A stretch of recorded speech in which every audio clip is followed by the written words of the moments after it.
Attempt number 3. Right. Okay. Let's see if I get it right this time. Bum, ba, dum, bum, bum. So. Welcome to my video. This is the second video I've done now. If you haven't caught the last one, if you go on my Facebook wall, you can, somewhere along there is the post to say that I did a live video. Hopefully you enjoyed that as well. If you haven't, if you do go around and see it, if you have seen it as well, thanks for watching, and let me know what you thought. I'd love to get some negative feedback, constructive feedback, so I can develop and grow and deliver better content. So first of all, I want to talk to you. I want to thank a man called a life coach called Steve Haggerty.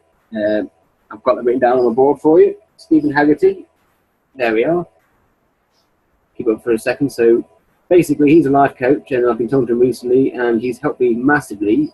And I fully recommend him to anybody. So I thought I'd give you his name so that if you need a life coach, add him on Facebook. Give him a shout, give him a call.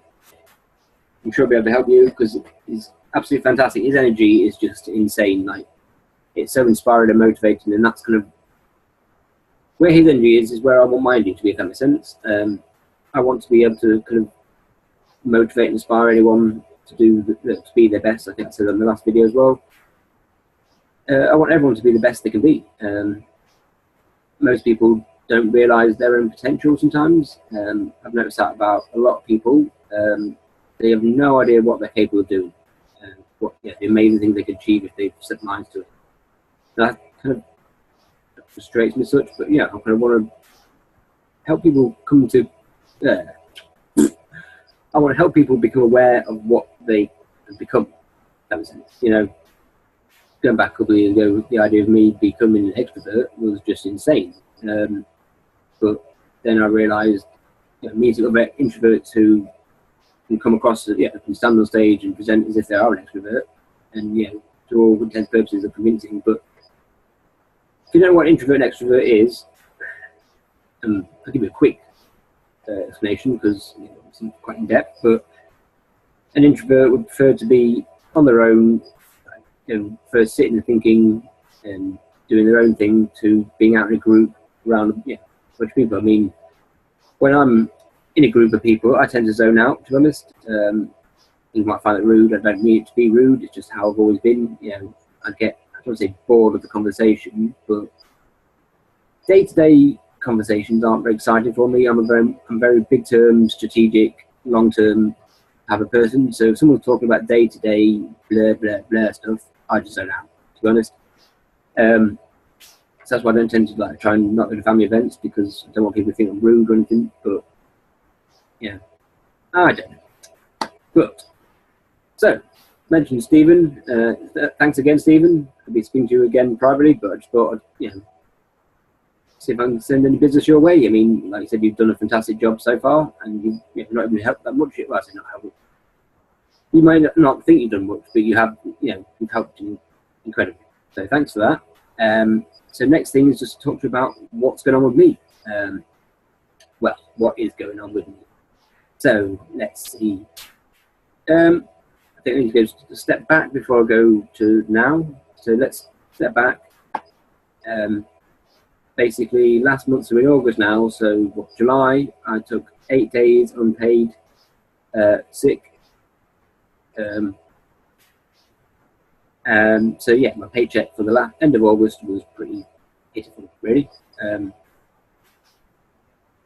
So shortly into August, after paying my bills and rent and everything, all that was paid, but then I was pretty much out of money. Didn't help that I joined a network marketing company, so that the fee there to join wasn't the right month to pay for it. But when you see an opportunity that you want to take there and then, you don't want to wait. You just think, I'll do it and struggle with money anyway. I've been struggling for money for the last 2-3 years anyway. And if you speak to any entrepreneur, they'll tell you job stands for just over broke.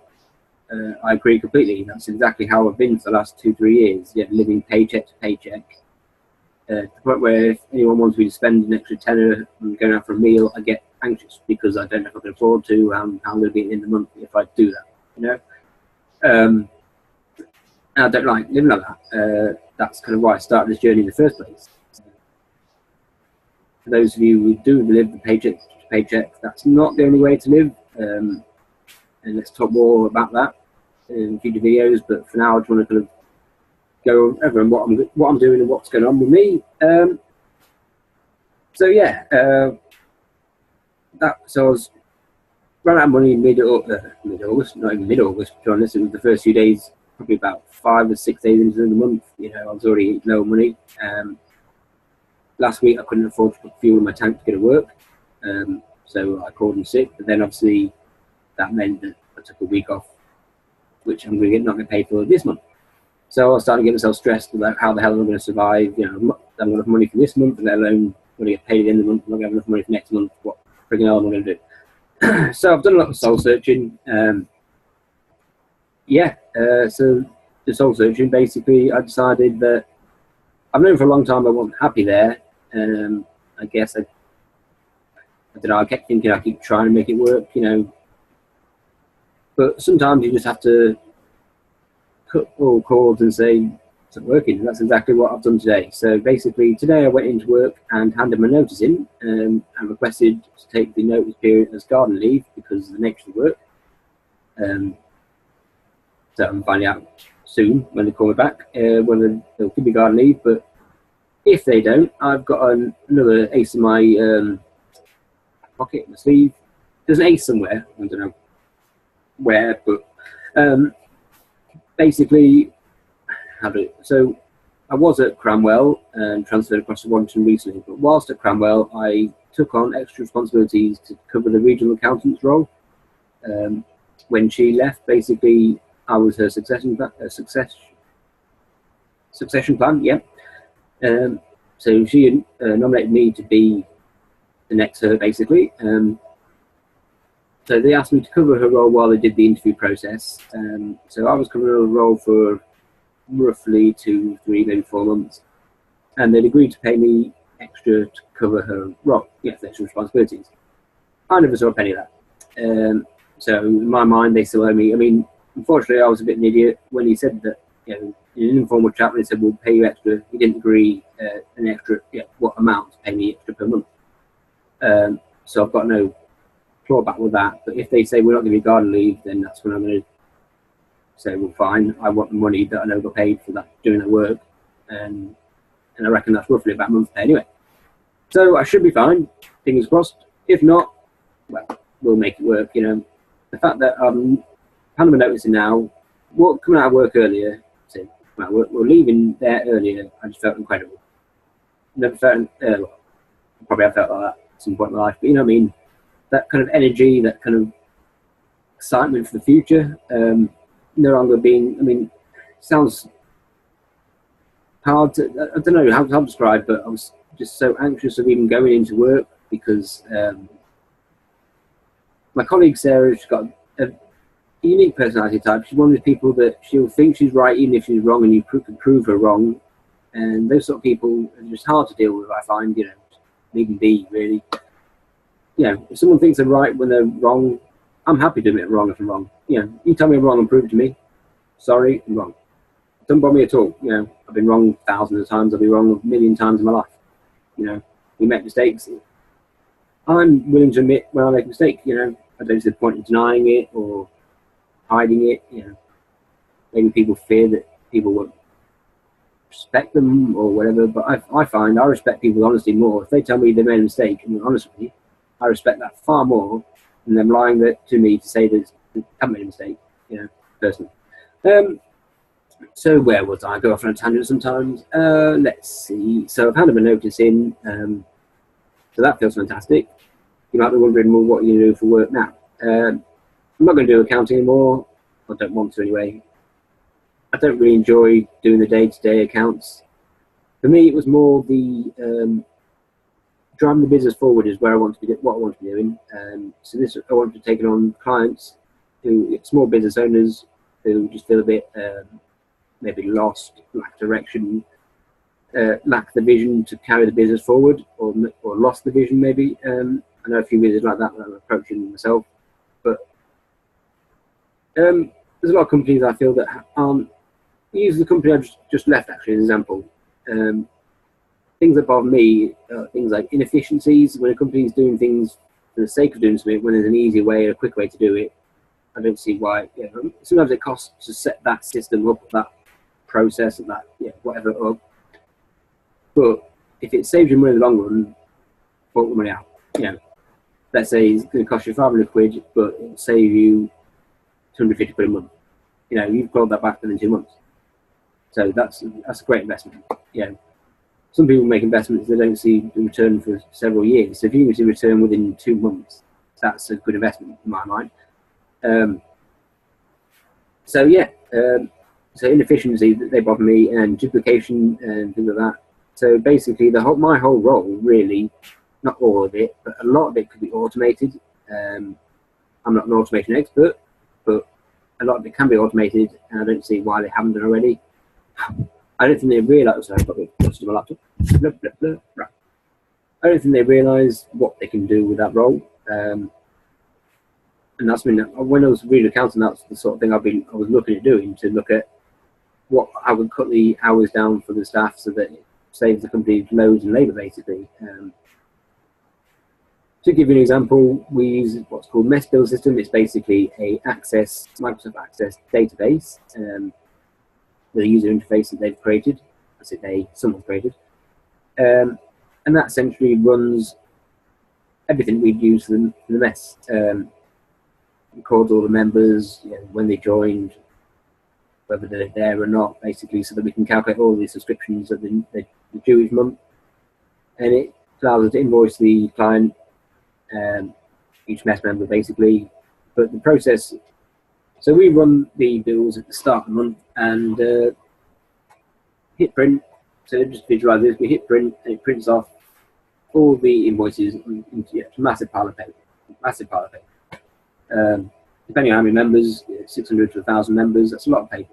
And the majority of people, when new members come in, when they realise we can email them, so they find that amazing. So I try and encourage people to give me their email address so I can email them Mesophyll. But there's still a lot of people who do it old-fashioned, and have it printed. Don't know why, because it's a waste of paper, waste of ink, and waste of our time printing it off and folding it. And even, so say we've got a pile, say I've got 650 members. I'll go through this pile, and some of them will go off to the mess. Some would go into another new pile to be emailed out. So I've got this now a short, smaller pile of emails. I've got this pile. I'd have to go for each bill. I'd have to go into the account, double-click the invoice, send it to Word, send that to Outlook, copy and paste into a message, and then copy and paste the email address in, and then send. Which takes about 30 seconds to a minute, depending on how slow the computer's being per bill. Let's say there's a couple hundred bills. That's a lot of time just sat there doing the same task, which, to be honest, could be programmed. So while I don't do that, I don't understand. That's what frustrates me. I spend an hour, I wish, about a day and a half, a month of just folding mess bills. It's just, and that's every mess book in every site. It's just such a waste of time. I just can't see why we do it that way. But I think other people lack this the vision to drive the company forward. That's fine, but I don't. That's why I can't wait to start my own company, to be able to show the world what I can do. That's the best way to show the world, by doing, really. And I can tell you I can do this, I can do that, I can do that, but it doesn't mean anything unless I actually physically do it, does it? So I feel a bit, where have I got to? So I've handed my notice in. So that's not really that's gonna make the situation worse for people, I think. To some extent, maybe. So I've decided to move back home with parents, because that will cut down my living expenses by roughly about £200 a month, which means I don't need to earn as much money, so I can take a lower paid job. I don't want to keep on with accounts, but the reason I'm not switched to anything else is because I need a minimum of X amount per month to keep going. So recently I've been asking myself, well, how can I take a pay cut? The only option is to move home, move back to my parents. there's another advantage. I won't go to all the advantages I've got in my head of doing that, but that was the main reason to cut my expenses down. And it's kind of worked in my favour. I spoke to my parents about that, so looking at doing that. I've currently been renting a property. I didn't get that hand. I've currently been renting a property for about 6 years. Don't know the landlord very well, mate of my brother's. So basically I spoke to him to see that if I did move back with my parents, what would we be doing with the property? Got another tenant in it at the moment that I've put into the property. Basically said, would you be happy if I carry on managing it and maintaining the property so that you've got guaranteed rent every month for the next foreseeable future? He was happy with that. So we're now going down the route of doing a lease option. So those of you who are not aware what lease option is, drop me a message, ask me to do a video on them, or I can tell you what they are, but I'm just not going to tell you in this video because I'm trying to get the video fairly short. I don't want to bore you to death. So in theory, I've got my first property, the control of my first property, and so rather than it currently it's an expense to me, it will then be an income. Fantastic. So as well as cutting my expenses down, I've actually increased my income technically. But I won't be using that extra income for living expenses. That'll be in a separate account. That'll be my business account, building up each month for cover maintenance, cover voids, even though I shouldn't have any voids because I know the tenants are putting in the property. So any voids on, plus the real contracts, that's going to be 4 weeks noticing. So that's that. So let's see what we've got. Moving back home, handing my notice in, taking on a property. What else was it? And taking on bar work. You might think, well, what the fuck? Why would you take bar work on? You're training these accounts. Yeah, it is. Okay. But I did bar work before I took on this role, and in fact, I wish I hadn't taken on this role and carried on bar work. I was really enjoying it. Basically, it brought out the extrovert in me. It was fantastic. I love doing it, and I can't wait to get back into it. So that's what I'll be doing. I'll be working hopefully 6 till 1, 2 in the morning, whatever.